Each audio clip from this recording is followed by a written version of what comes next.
At pag nakaraan ng mga ilang linggo ay magandang bagong taon uli. Bakit po ba iba-iba yung date ng bagong taon? Kasi iba-iba po yung kalendaryong ginagamit ng mga tao sa buong mundo. Mga regional na lugar, mayroong mga region na ginagamit ay sa lunar calendar, merong lunisolar calendar, merong... Ano yung calendar natin ngayon? Gregorian calendar. Ano yung sinusundan nun?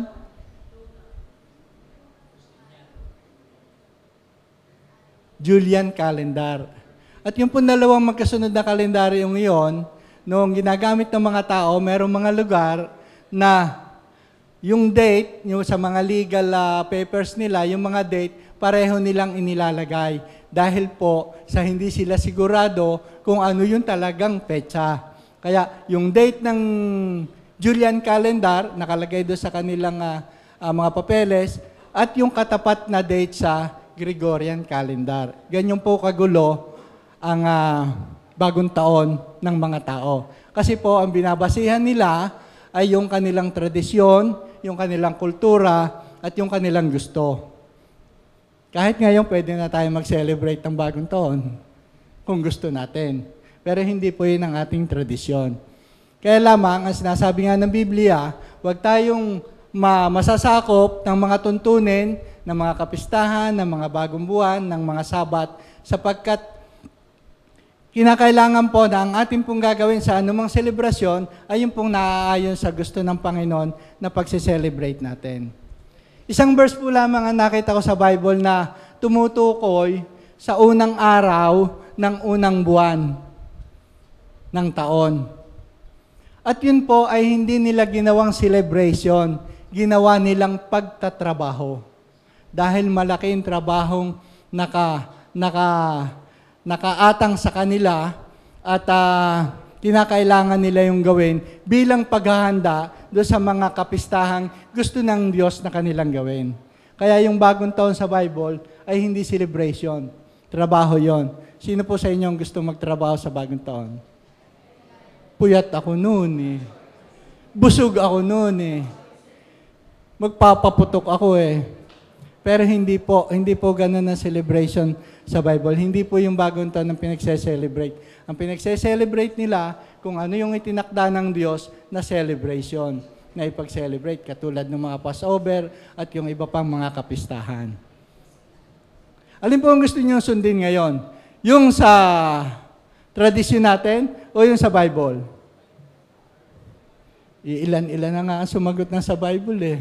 Parang mahirap iwanan ng tradisyon. Totoo po yun, mahirap iwanan ng tradisyon.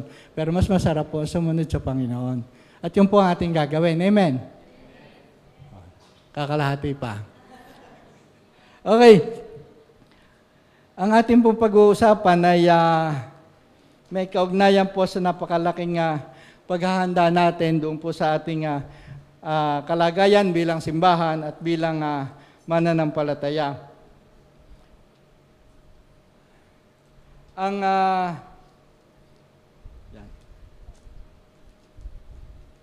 Ang ating pong gagawin at pag-uusapan sa umagang ito ay yung kung paano pong paghahanda na ginagawa ng Diyos para doon sa kanyang mga tinawag, para doon sa kanyang mga lingkod.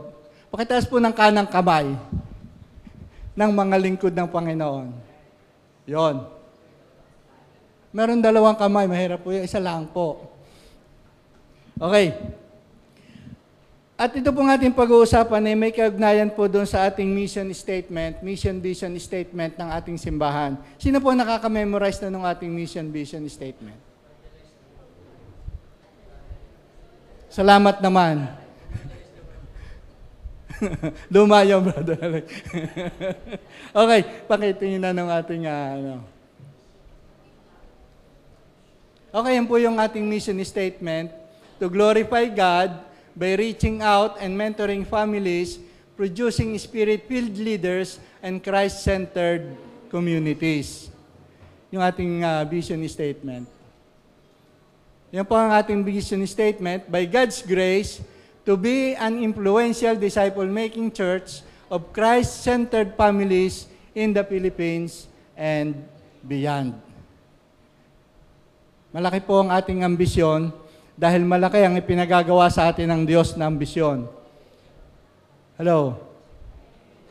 At yung pong mission, vision natin yan, hindi po natin kayang gawin sa ating sarili. Hindi po natin kayang gawin yan dahil isipin po natin na families ang target po natin. At doon sa isang individual, nahihirapan na tayo. Kung families pa ang ating target, lalong magiging mabigat para sa atin. Kaya kinakailangan po ang pagkilos at paggawa ng banal na Espiritu sa atin para po natin maabot at may sagawa yung vision na ibinigay sa atin ng Diyos. Yung pong vision na yan, ay hindi po yan pinormulate lamang ng mga tao. Nagkaisa po yung mga leader ng ating simbahan, yung mga volunteers, para po mabuo yung vision na yan binibigay ng Panginoon. Hinimay-himay yung ating, anong tawag doon? Yung ating mga strength, yung ating mga weakness bilang isang simbahan, ay hinimay-himay yung ating mga kakayahan, yung ating mga abilities, yung ating mga disabilities, hinimay-himay pong lahat bago po nabuo yung ating vision. At nang mabuo po yan, ano po ang gagawin natin ngayon? Wala na tayong gagawin? Babasahin. By God's grace. Hindi po, pagkatapos po yung mabuo, sasagawa na po natin. Amen? Tandaan po natin, families. Ang target po natin. Noong nakaraan po tayong nag-usap, meron po tayong ipinalista na dalawang tao na ipagpe-pray natin at i-evangelize. May resulta na po ba yun? Hello? May resulta ba yun? Dalawa lang po yung tao. Ngayon, families po ang ating pag-uusapan. Kaya kinakailangan na magkaroon po ito ng kaganapan sa ating buhay Kristiyano, magkaroon po ng kaganapan yung ating paglilingkod upang maipakita po natin sa Panginoon na tapat tayo, totoo tayo doon po sa ating vision statement. Hindi po lamang natin yan babasahin. So, ulitin ko po, kinakailangan po ang pagkilos ng Espiritu Santo sa ating mga buhay at ang kanyang paggawa. Siya po ang tutulong sa atin dahil hindi po natin ito kaya. Ang Spirit po pinangako ng Diyos doon po sa Luke 24, verse 49. Sinong may memory verse naman?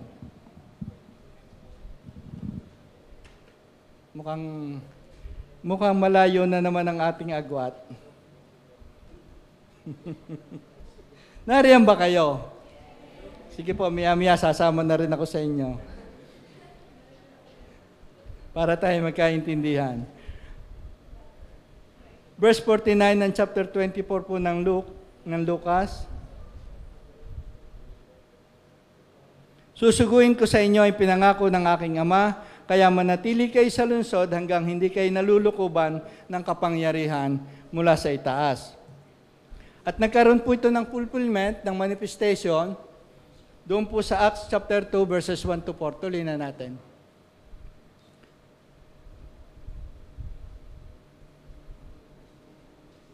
Na dumating ang araw ng Pentecostes, silang lahat ay sama-sama sa isang lugar. Walang ano-ano, narinig ang isang ugong mula sa langit, parang ugong ng malakas na hangin, at napuno ang buong bahay na kinaroroonan.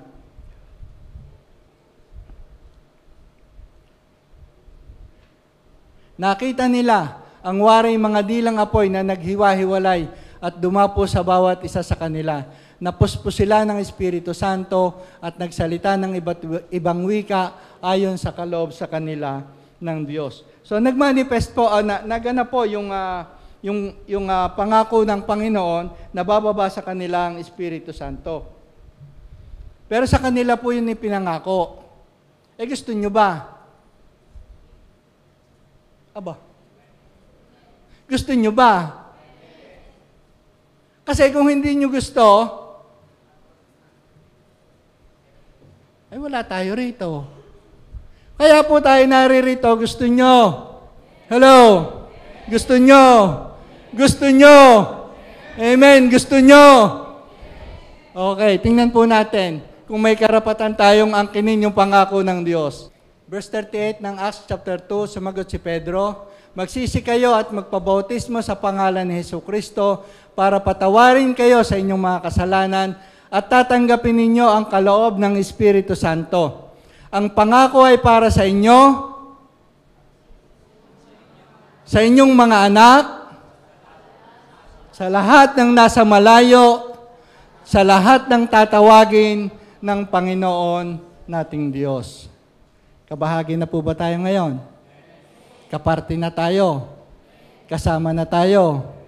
Tinawag ba kayo ng Diyos? Tayo po'y manalangin. At sa ating pong pananalangin, ay hingin po ninyo sa Panginoon yung pamilya na gusto ng Diyos na ibigay sa inyo para bahagi na ng Ebanghelyo, magkaroon ng kaligtasan, magkaroon ng kapatawaran ng kasalanan, at maging tagapagmana rin ng buhay na walang hanggan. Hingin po ninyo kung sino po yung pamilyang gustong ibigay sa inyo ng Diyos. Tayo po yung manalangin. Ama naming nasa langit, kami po yung nagpapasalamat sa pagkakataong ito na patuloy po na ang pagkilos ng iyong Santong Espiritu ay mararanasan namin sa umagang ito. At ang amin pong mission, vision statements, Panginoon, ay bibigyan mo po ng kaganapan sa simbahang ito. Naniniwala po kami na ito ay napakahalagang regalo mo sa amin bilang mga mananampalataya at bilang iyong mga anak upang kami po ay maging kasangkapan mo sa paglago ng iyong kaharian, sa paglawak pa ng iyong kaharian dito sa lupa. At sa gayon, Panginoon, ay magiging mas marami pa ang tagapagmana ng iyong buhay na walang hanggan. Maraming pong salamat, Panginoon. Patuloy mo po kaming linisin. Patuloy po kaming maging karapat-dapat sa iyo sa pag-uusap-usap po namin patungkol sa iyong banal na salita. Purihin ang iyong dakilang pangalan, Diyos na kataas-taasan, sa pangalan ni Jesus. Amen and amen. Praise God. Ang ating pong topic ay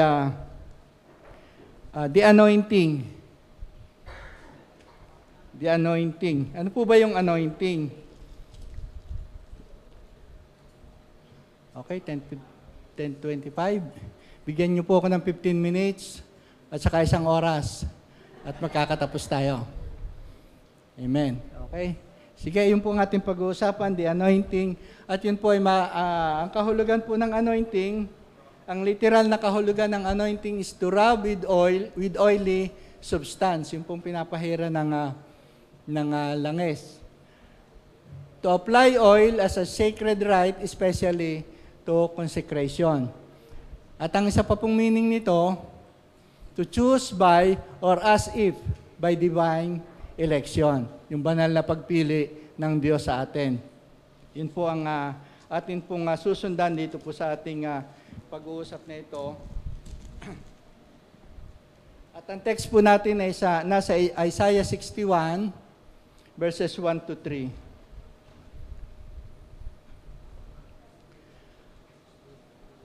Okay, basahin po natin. Ang Espiritu ng kataas-tasang Panginoon ay sumasa akin, pagkat pinahiran ako ng langis ng Panginoon upang ipangaral sa mga dukha ang magandang balita. Sinugo niya ako upang bikisan ang mga pusong bigo, ipahayag ang kalayaan para sa mga bihag at kalayaan para sa mga bilanggo, upang ipahayag ang taon ng kaluguran ng Panginoon at ang araw ng paghihiganti ng Diyos, upang aliwin ang mga nangungulila at pagkalooban ng mga namimighati sa Sion, upang ipagkaloob sa kanila ang isang korona ng kagandahan sa halip ng mga abo, ng langis ng kagalakan sa halip ng pananangis, isang kasuotan ng pagpupuri sa halip na espiritong ng kabiguan. Sila'y tatawaging mga ensina ng katuwiran, isang pananim ng Panginoon para ipahayag ang kaniyang kaningningan. Yan po ang layunin kung bakit mayroong anointing, kung bakit mayroong pahid ng langis doon sa mga tinatawag at pinipili ng Panginoon upang maglingkod sa Kanya. Yan po ang layunin. At isa-isahin po natin yung layunin yun ng Diyos. Purpose of God's anointing. Number 1, to supernaturally enable men and women to perform their ministries. Para po, nagkaroon na ba tayo ng anointing dito? Nagkaroon na ba? Hindi pa. Doon sa mga ministry, doon sa mga naglilingkod sa Panginoon, wala pa tayong seremonyang ganyan.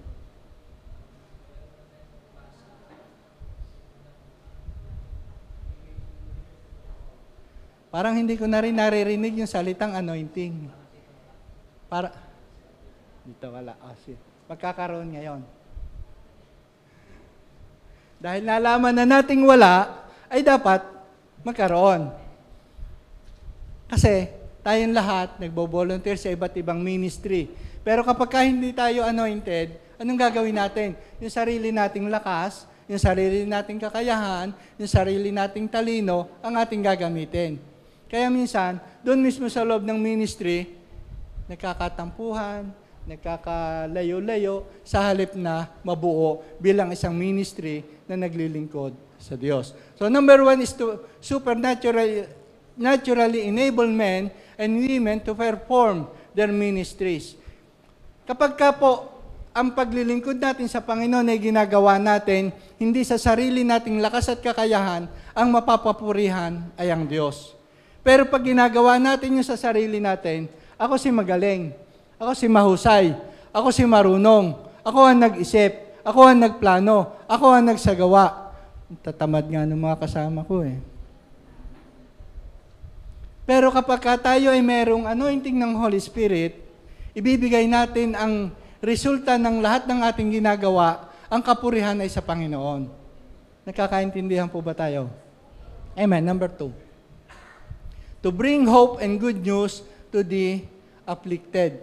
Pang magbigay ng pag-asa at magandang balita sa lahat ng mga nagdurusa, nahahapis. Kasama po yan sa ating mission. Amen? Sapagkat sa bawat pamilya na ating magiging target family natin, ay lagi pong wala tayong makikitang isang perpektong pamilya na magiging target natin sa ating paglilingkod sa Panginoon.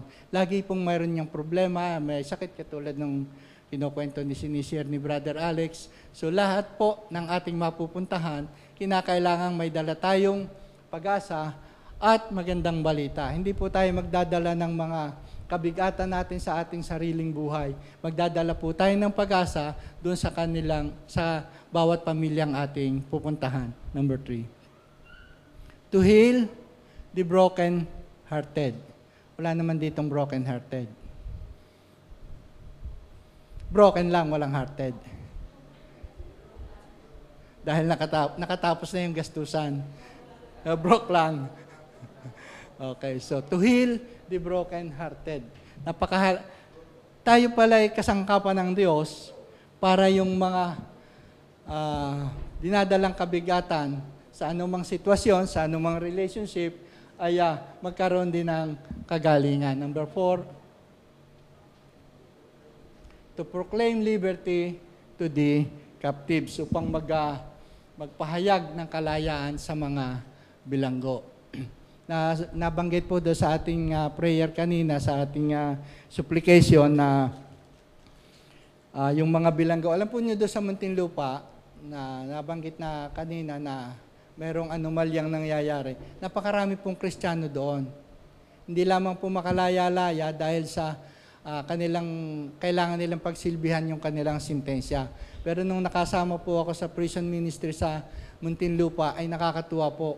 Nag-aabang sila talaga sa gate at gustong-gusto nilang sumama sa pag-ikot dun sa mga selda na pupuntahan namin para sila ay maging kabahagi sa paghahayag ng ebanghelyo doon sa mga kasamahang bilanggo. At sila rin po ay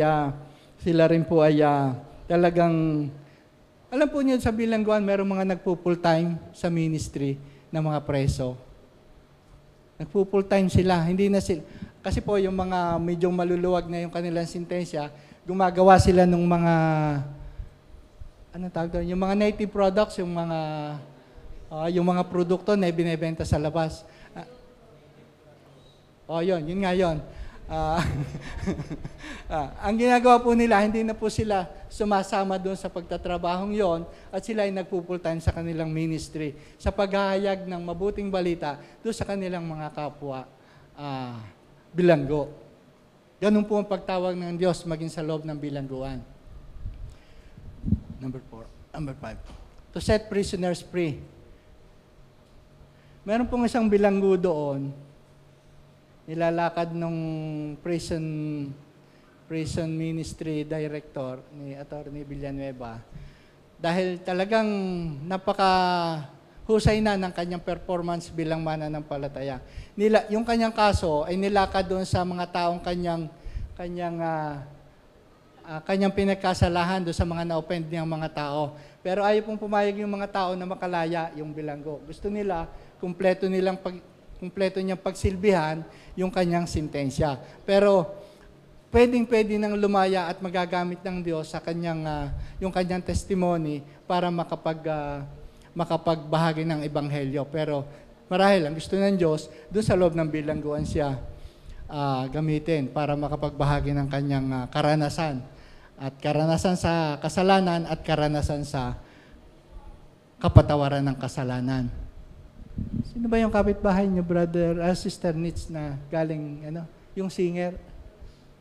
Yung kumakantang parang Freddy Aguilar? Naalala yan. Galing MVP yon. Bill Ojero.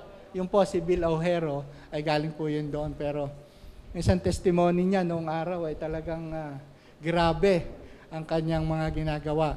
Pero ngayon, VIP siya pagdating sa pagsishare ng Word of God. Libre transportation kahit sa aeroplano. Makapaghatid lamang ng kanyang testimony at makapaghatid ng ebanghelyo. To proclaim the acceptable year of the Lord upang ipahayag ang ano yung acceptable? Bakit hindi ba katanggap-tanggap ang Panginoon? Okay. So ipahayag na talagang ang Panginoon ay dapat tanggapin. That's the acceptable year of the Lord. Number 7, to announce the day of God's vengeance and justice. Ito pong passage na ito na ating binasa dito sa Isaiah 61, ito po ay binasa ng Panginoon Jesucristo doon sa Luke chapter 4. Pero pagdating po niya doon sa verse 2 ng chapter 4, itinigil na po niya yung pagbasa. Mula po sa verse 18, ito rin po yung nakalagay doon sa Isaiah 61. Sabi, sumasa akin ang Espiritu ng Panginoon sapagkat hinirang niya ako upang ipangaral sa mga dukha magandang balita. Sinugo niya ako upang ipahayag sa mga bihag na sila'y lalaya. Ang mga bulag ay makakakita at bibigyang kaluwagan ang mga naaapi at ipahahayag ang taon ng kaligtasan ng Panginoon. Sabi po sa verse 19, ipapahayag ang taon ng kaligtasan ng Panginoon. Pero po doon sa 61:2 ay pinutol na po niya doon ang kanyang pagbasa at ang sabi niya ay sabi po doon sa verse 20, binilot niya ang aklat, ibinalik sa naglilingkod at naupo. At sinabi niya sa verse 21, naganap na ngayon ang kasulatang ito ayon sa inyong narinig. So ang tinutukoy po nung Isaiah 61 ay ang ating Panginoong Jesucristo at pinatunayan niya yon nung siya ay nasa pagmiministeryo dito sa lupa. Na yon ay nangyari na sa kanya. At ipapahayag niya ang taon ng Panginoon. Papahayag niya sa kanyang ministry kung gaano ang kalaki ang pag-ibig ng Diyos sa tao. Hindi niya agad binigyan ng diin ang pagpaparusang gagawin ng Diyos. Ang binigyan niya ng diin sa kanyang ministry, yung pag-ibig ng Diyos, yung pagliligtas ng Diyos, yung pangangalaga ng Diyos, yung pagpapagaling ng Diyos. Hindi niya agad tinakot yung mga tao. Minsan kasi tayo, pag hindi mo tinanggap si Kristo, pupunta ka sa impyerno. Hindi po ganun ang ginawa ng Panginoon. Ipinadama muna niya, ipinangaral muna niya ang pag-ibig ng Diyos sa mga tao bago niya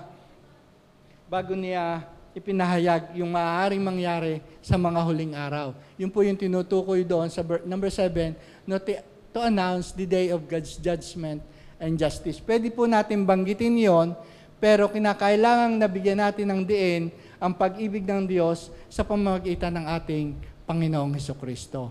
Huwag po tayo agad doon sa dulo. Mag-umpisa tayo doon sa pag-ibig ng Diyos. Kaya nga may John 3:16. Verse number 8. To comfort all who mourn. Lahat ng nagdadalamhati ay bigyan natin ng kaaliwan.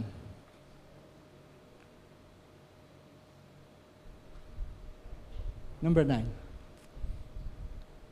To furnish beauty for those who have lost it. Tingin sa katabi. Mayroon ba nangangailangan ng beauty? Puro beauty yan. Puro beautiful yan. Baka naman puro beauty kit ang dadalhin nyo pag nag-evangelize kayo. Pero, ang mga evangelist, taglay-taglay na ng mga yan ng beauty. Ang sabi doon sa isang napakagandang pagmasdan, ang paa lang yun ha, paa pa lang yun. Ang mga paa ng mga sa kabundukan ang nagdadala ng magandang balita ng kaligtasan. Gusto niyong gumanda paa nyo? Huwag kayong magluta tayo. Magdala kayo ng ebanghelyo. Gaganda ang paa nyo. Amen?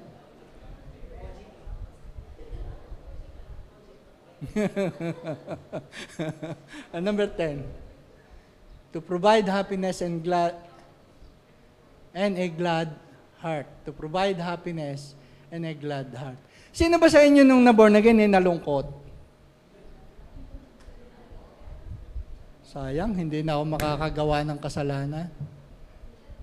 Wala pong na-born again na nalungkot. Lahat ng na-born again nagpapasalamat.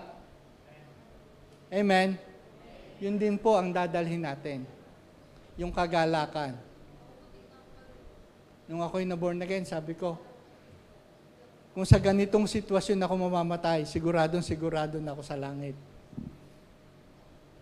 Sa kakaibang, hindi ko alam kung pakiramdam lamang yun, pero yung kagalakan, yung pagpapasalamat na meron palang Kristo na nagbuwis ng kanyang buhay para sa iyo. Merong sumagot do sa kasalanang hindi mo kayang sagutan. Yun po ang nagbibigay ng kagalakan. At yun po ang ating dadalhin doon sa mga pamilyang ating doon po sa ating mga target families. Kakaintindihan po ba tayo? Huwag po tayo magdadala ng kalungkutan doon sa mga pamilya. Alam mo, nung na-burn again ako, nagkahirap-hirap ang buhay ko. Pero masaya pa rin ako. Huwag mo na isama yung masaya ka naman pala. Huwag mo nang isama yung nagkahirap-hirap ka. Yun na lang masaya ang sabihin mo.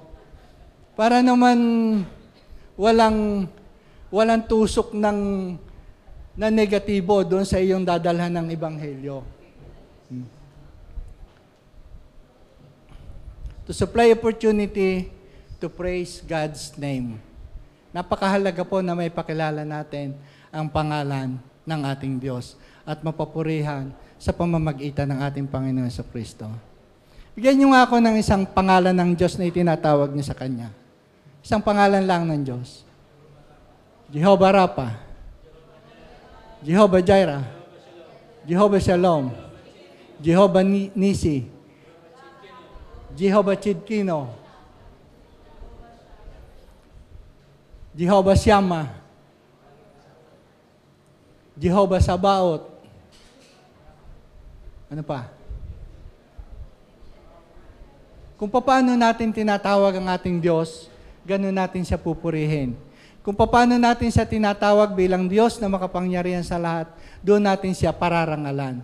Kung paano natin siya tinatawag bilang Diyos na nagsusupply ng ating pangangailangan, doon natin siya papupurihan. At yun din po ang dadalhin natin doon sa mga families na atin pong target sa atin pong evangelism. And number 12, to glorify the Lord and not man. Ito pong number 12 na ito, itong statement na ito Ito po yung madalas na dito naliligaw ang mga mananampalataya pagka matagal na sa pananampalataya. Narinig niyo ba sa balita yung sinabi ni Pope Francis do sa mga leader ng simbahan na binigyan niya ng ano bang tawag, rebuke ba 'yon tawag doon do sa mga leader ng simbahang Katoliko dahil sa mga ugali ng matataas na opisyalis ng simbahang Katoliko, para bang ang nangyayari, sila na ang nagiging Diyos at hindi na ipapakilala si Kristo. Narinig niyo ba sa balita? Salamat, hindi kayo nakikinig ng balita. Ganun po ang nangyayari pagka matagal na sa pananampalataya. Nakikibahagi na, nakikiparti na sa karangalan at kaluwalhatiang para lamang sa Diyos. Dapat po ang mananampalataya habang tumatagal sa pananampalataya, bumababa ang kanyang sarili. Hindi po tumataas. Dahil doon po tayo mahuhulog. Hindi natin mag-glorify ng gusto ang Diyos kapag nakikiparti tayo sa glorification na para sa Kanya. Magaling si ako. Yun po ang kasalanan ni Satanas. Ni Lucifer pala. Ano ba pagkakaiba, no? Iakyat ko ang aking upuan sa luklukan ng mga Diyos. Habang tumatagal ang isang mananampalataya, dapat bumababa siya sa kanyang sarili at natataas lamang ay ang pangalan ng ating Panginoon.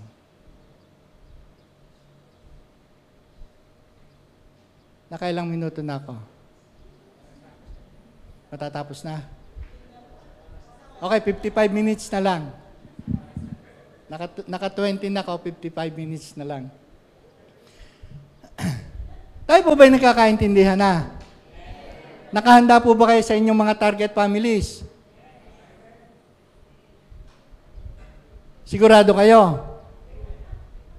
Na pag-alis natin ngayon, buo sa ating isipan na mayroong isang pamilya na dadalhan natin ng Ebanghelyo. Panginoon naming Diyos, inaamin po namin sa iyo ang aming mga kakulangan, ang aming mga kahinaan, ang aming mga pagkakamali sa bawat area po ng aming buhay. Sa aming kaisipan, Panginoon, napupuno po ito ng mga bagay na pang mundo lamang, Panginoon. At nababawasan ng lugar para sa mga bagay na pang walang hanggan. Patawarin mo po kami, Panginoon. Kung sa amin pong mga kagustuhan, o aming Diyos, ay nahihiwalay sa iyo, nalalayo sa iyo ang aming mga layunin, patawarin mo po kami, Panginoon.